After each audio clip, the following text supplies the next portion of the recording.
C'est un début de présidence de la Confédération en fanfare pour Doris Leuthard. Moins de 15 jours après son entrée en fonction, la conseillère fédérale recevra ce dimanche pour 3 jours d'une visite d'État, ni plus ni moins que le président de la République populaire de Chine, Xi Jinping. Très forte visibilité internationale, évidemment, qui va peut-être lui donner des ailes pour affronter à l'interne les importantes échéances électorales qui l'attendent. On a le fonds routier Forta en février, la stratégie énergétique 2050 en mai. Présidente de la Confédération pour la 2e fois de sa carrière. La première fois, c'était en 2010, on s'en souvient. La doyenne du collège gouvernemental en année de fonction est visiblement très loin d'être gagnée par la lassitude. On va le vérifier tout de suite. Est-elle partie peut-être pour tenter de battre le record de longévité d'Émile Velti? C'était au début du 19e siècle, un des premiers conseillers fédéraux qui fut 6 fois président de la Confédération. Argovien d'ailleurs lui aussi. Autant de questions qu'on va aborder avec elle. Bonjour Madame la présidente de la Confédération. Bonjour monsieur. Merci beaucoup d'être avec nous en direct de notre studio du Palais fédéral. 3 jours de visite d'État ce dimanche du président de la République populaire de Chine, Xi Jinping. On peut difficilement imaginer plus belle entrée en matière pour entamer sa 2e année de présidence. C'est un vrai succès diplomatique pour vous, vous le voyez comme ça ?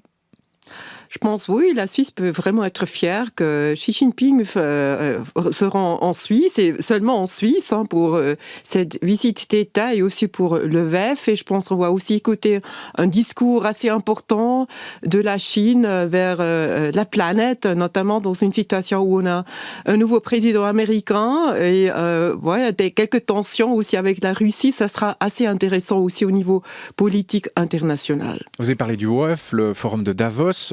On dit qu'il vient en visite d'État parce qu'il y a le WEF. Alors, qu'est-ce qui est vrai ? Est-ce que c'est l'un ou l'autre ? Il vient parce qu'il y a le WEF ou c'est plutôt cette visite d'État qui était prévue d'abord et puis il se rendra au WEF ensuite ? Pouvez-vous nous éclairer ? Je pense qu'on travaille depuis longtemps pour cette visite d'État et comme vous savez, mon prédécesseur avait la visite d'État en Chine. C'est aussi l'invitation correcte en Suisse maintenant. Et je pense il passe assez de temps avec nous au Conseil fédéral, avec l'économie et au VEF. Il est quelques heures. Alors je pense que c'est vraiment cette visite d'État et naturellement la possibilité d'avoir un discours avec une certaine importance médiatique qui joue un rôle. Quel thème avez-vous prévu d'aborder avec lui en priorité ? Vous avez cité la nomination de Donald Trump et son entrée en fonction d'ici quelques jours. Il y a la Russie. Ce sont les sujets principaux dont vous allez parler avec lui ? Oui, je pense au niveau international, il faut quand même regarder que la Chine a une nouvelle importance. Ils veulent aussi être reconnus comme un pouvoir international. Et je pense il voit aussi les déclarations de Monsieur le Président Trump avec un peu de protectionnisme. Ça va donner aussi la chance de se présenter à la Chine comme un pouvoir important et ouvert qui veut l'accès au marché, qui permet aussi l'accès au marché. Alors ça sera assez intéressant au niveau international, comment il se voit, comment il voit ses collègues, comment il voit aussi la Syrie, l'importance de la Chine au niveau des conflits militaires. En parlant de M. Trump, et on reviendra sur la Chine, c'est promis, comment avez-vous suivi, évalué ses premiers pas hier ? Il y avait cette conférence de presse un peu désorganisée, etc. Est-ce que vous regardez ça avec inquiétude, avec sérénité, Madame la Présidente ? Comment vous voyez ça ? Je pense que c'est un peu inattendu. Il n'est pas encore dans ses fonctions, mais il se comporte comme le président en fonction. Et je trouve aussi sa manière avec tous ses tweets, ça, je trouve un peu difficile pour un président qui quand même doit réfléchir, analyser, soigner les relations avec d'autres pays du monde. Et on va voir s'il change cette manière de gérer la politique, qui se calme un peu, ou si c'est vraiment la manière comment il voit sa fonction et sa présidence. Et ça, c'est tout, pour nous un peu inquiétant parce que les États-Unis, c'est naturellement vraiment un pouvoir dans différents secteurs très très importants et il faut avoir la confiance et aussi un peu de confidentialité dans les entretiens. Et s'il ne se calmait pas alors qu'il est président, est-ce qu'il y aurait perte de confiance ?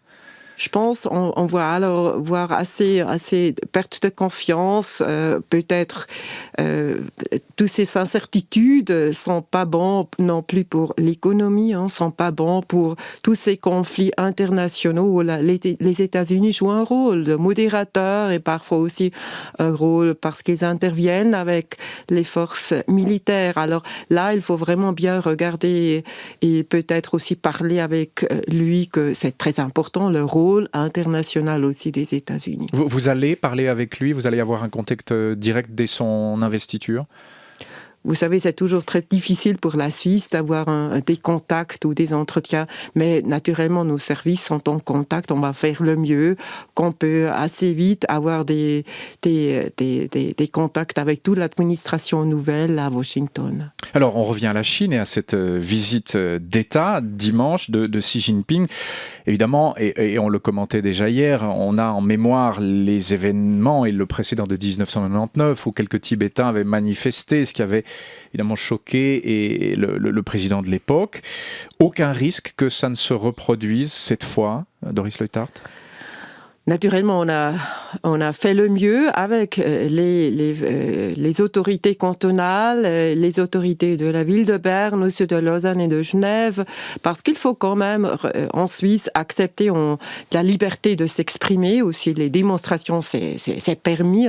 Alors il faut aussi reconnaître nos valeurs, nos règles du jeu, et en même temps, je pense, on a trouvé des solutions qu'on peut s'exprimer aussi les Tibétains ont l'occasion de s'exprimer, mais avec prudence et avec le respect de cette visite du président. Je pense on va voir une situation sans conflit, mais en toute liberté pour tous les deux côtés. Si l'on voit quand même des banderoles de Tibétains à côté de la place fédérale, est-ce qu'on va les chasser brutalement? Quelle sera la limite là? Comme vous savez, la Suisse n'est jamais brutale. La police respecte aussi les personnes qui veulent s'exprimer. Je pense on a trouvé un concept très adéquat avec dignité. Je ne vais pas aller dans les détails, mais je pense ça va fonctionner. Et si toutefois il y avait un problème, quel sera votre plan B? On se souvient qu'Adolphe Foggy avait sorti un petit cristal de roche de sa poche, il en avait toujours un, mais ça avait marché au fond, c'était la diplomatie du cristal de roche. Quel serait votre plan B, Doris Leuthard? Notre priorité est que ça se passe avec calmeté, avec dignité. J'ai pas besoin de plan B. Alors, la visite du président chinois est largement évoquée dans la presse suisse. Ce matin, Valérie Drouet et Esther Coco sont avec nous. On commence par l'hebdo. Oui, alors grand dossier. On y trouve notamment un portrait de Xi Jinping, fils de l'élite communiste qui a connu les purges de la révolution culturelle. Il a décidé, selon les termes d'un de ses anciens compagnons, de survivre en devenant plus rouge que les rouges. La preuve, jamais un dirigeant chinois depuis Mao n'a concentré autant de pouvoir que lui. Il est secrétaire général du parti, chef des armées et chef de l'État. Cette visite en Suisse surprend un observateur chinois. Normalement, la première sortie de l'année pour un président chinois, c'est un pays voisin ou alors l'Afrique. Et c'est rare aussi qu'il se déplace dans un seul pays à la fois. Un voyage qui sert aussi ses intérêts à Xi Jinping pour livrer un contre-discours à Donald Trump en se posant comme garant de la globalisation marchande. Mais s'il se montre réformateur quand il est question d'économie, il est malgré tout un farouche conservateur politique, note l'article. Il dénonce les valeurs occidentales et pourchasse avec acharnement les défenseurs des droits de l'homme. Et toujours à propos de cette visite d'État, un économiste chinois qui travaille en Suisse déclare dans la Berner Zeitung « La Suisse ne sait pas profiter de son avantage concurrentiel avec la Chine. Elle est le seul pays du continent européen à avoir conclu un accord de libre-échange, mais elle n'exploite pas assez cet avantage. Les émotions sont en cause. La peur du pouvoir incontrôlé des Chinois en cas de reprise d'entreprise en Suisse paralyse les acteurs de l'économie helvétique. » Bon, il y a cet accord de libre-échange depuis quelques années. Madame la Présidente, est-ce qu'on n'exploite pas assez notre avantage concurrentiel avec la Chine ? Alors, naturellement, vous devez faire cette demande à nos entreprises. Je pense on soigne ces relations. Naturellement, on a toujours une quelque sorte de méfiance. Peut-être aussi, on voit aussi quelques mesures en Chine qui rendent difficile à faire ces affaires-là. On a toute cette piraterie qui existe encore.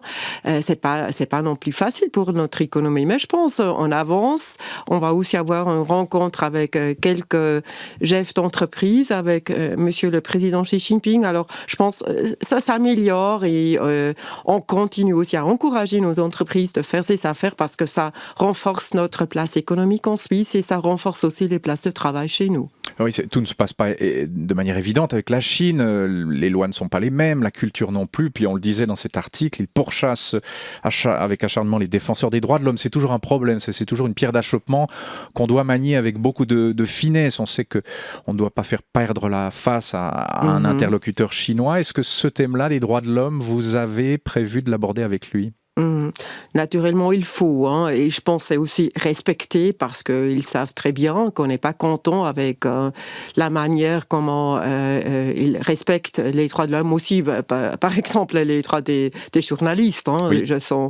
J'ai beaucoup de soucis sur ça, et je pense si on peut parler correctement et pas, vous avez bien dit, il faut respecter qu'ils ne perdent pas la face. Je pense qu'ils acceptent la discussion et la Suisse mène, comme vous savez, un dialogue sur les droits de l'homme pendant des années et on avance vraiment et on peut montrer aussi que c'est pas aussi un idéal comment ils le font et je pense que c'est aussi le rôle de la Suisse de parler de ces points qui sont un peu difficiles pour nous. Oui, voilà pour cette visite donc qui s'annonce dès dimanche, visite officielle, seul pays visité par Xi Jinping, Doris Leuthard. Alors il y a les relations sino-helvétiques qui sont d'importance, mais il y a celles qu'on entretient aussi avec notre premier partenaire, c'est l'Europe. On vient quelques instants avant d'aborder les sujets de votation qui nous attendent et qui vous attendent en cette année 2017. On vient quelques minutes, si vous êtes d'accord, sur ce qui s'est tramé le 16 décembre dernier, cette solution, cette préférence indigène pour ancrer ce qui s'est voté le 9 février 2014. Est-ce que vous avez le sentiment qu'on est enfin sorti de l'impasse avec l'Europe ? Je dirais pas non, on est sorti parce que je pense que c'est une manière que l'Europe peut être content que la Suisse a résolu unanime cette situation avec une voie unilatérale et pas négociée. Je pense que ça sera accepté, mais naturellement pour avancer aussi, débloquer les sujets, il faut aussi qu'on avance avec un accord sur les institutionnels. Et là, ça reste avec beaucoup de difficultés. Mais je pense qu'on va utiliser cette année quand même de débloquer les négociations techniques et de normaliser avec l'Europe nos entretiens. Parce que le Brexit, ça fait déjà beaucoup de soucis à tout le monde. Alors aussi la Suisse peut probablement porter quelques idées ou travailler sur des possibles solutions. Et alors l'Europe a aussi besoin du Conseil de la Suisse. Comment avez-vous reçu l'annonce du lancement d'un référendum il y a quelques semaines, en fin d'année? On recevait d'ailleurs son instigateur, ce politologue tessinois socialiste, M. Stojanovic, qui veut lancer le référendum pour faire voter les Suisses sur cette loi d'application. C'est une bonne chose? C'est une question de santé de la démocratie? Écoutez, comme membre du Conseil fédéral, on vit toujours avec cette possibilité de référendum. D'une partie, je pense toujours, si le peuple suisse accepte une loi, c'est toujours aussi une légitimation qu'on a fait un bon travail, que le peuple suisse est d'accord. Et d'autre part, naturellement, c'est toujours une période d'incertitude. On ne sait jamais. Aussi, ces votations peuvent être utilisées de gérer un débat qui n'a pas vraiment beaucoup à faire avec la loi qui sera votée. On va voir.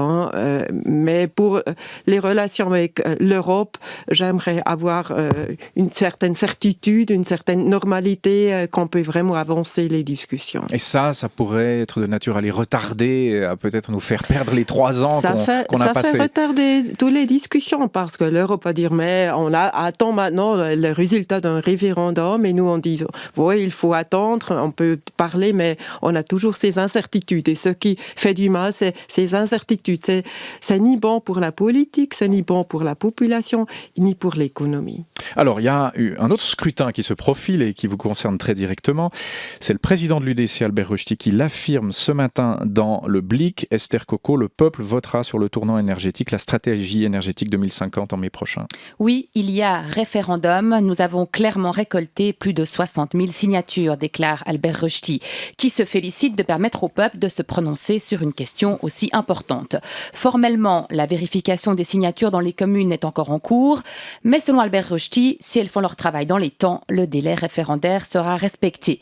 Le président de l'UDC estime que le tournant énergétique va renchérir les prix de l'électricité, du gaz et du pétrole pour les ménages.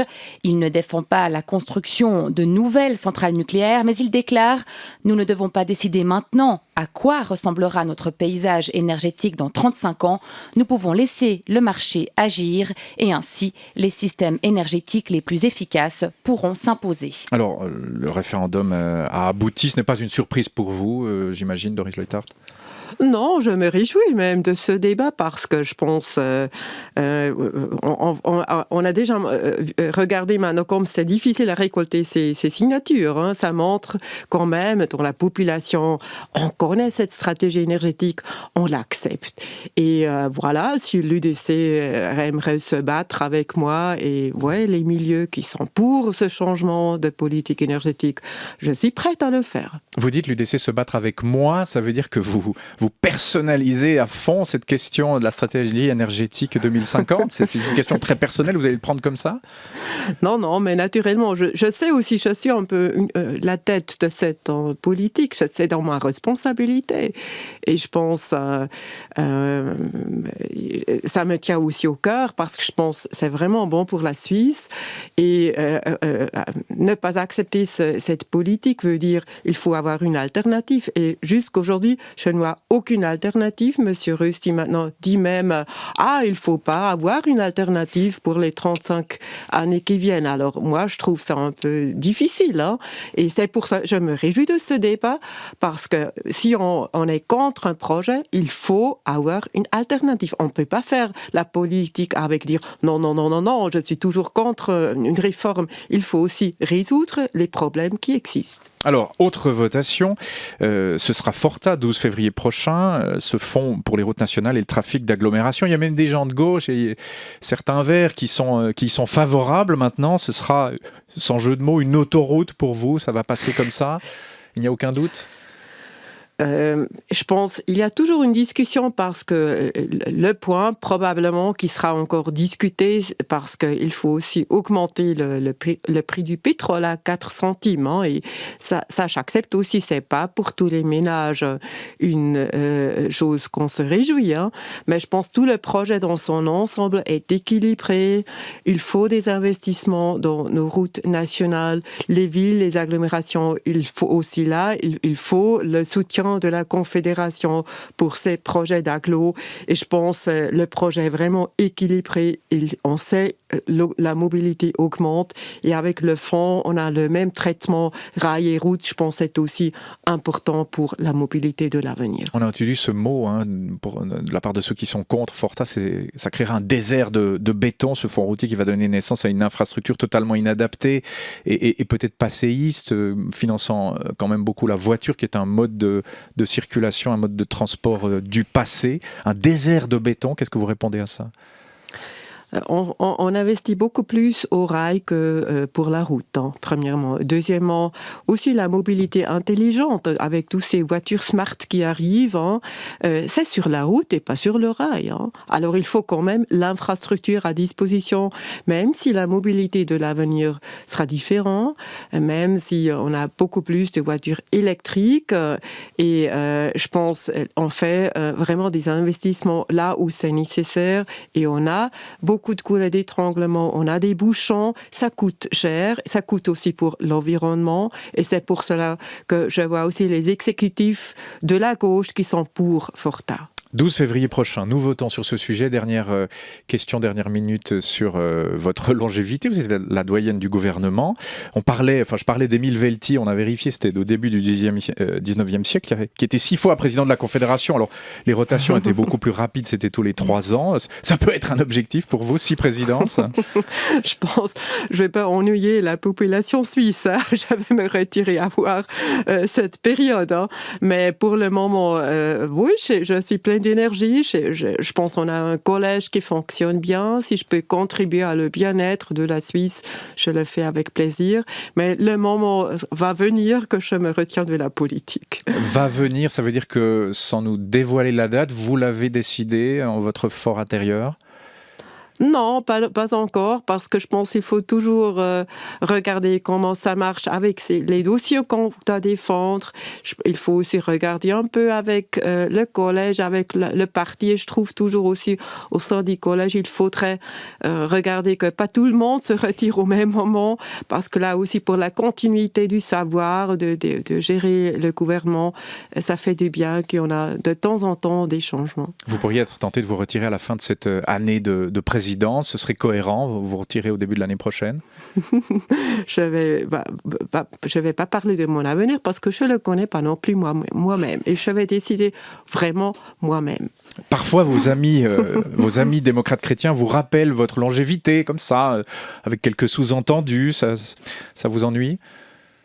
Non, je pense c'est normal. Je pense aujourd'hui, si on siège pour plus de 8 ou 10 ans, je pense c'est normal quand on parle d'autres personnes qui pourraient entrer au gouvernement. Je pense c'est normal, j'accepte ça et je pense j'ai une bonne relation avec le PDC. Et je suis contente qu'on a des têtes qui pourraient me remplacer un jour et je pense je vais regarder avec eux le moment venu comment ça se développe. Vous avez des noms à nous proposer? proposer? Pour le moment, je reste présidente de la Confédération. Vous avez des noms à nous proposer? Vous dites des têtes qui dépassent au sein du PDC? C'est pas à moi de faire des propositions. Comme j'ai dit, je suis en fonction. Et vous l'êtes pour toute l'année présidente de la Confédération. Merci beaucoup, Madame Doris Merci Leuthard. à vous, monsieur. Bonne journée. Excellente journée à vous. Merci d'avoir été notre invitée.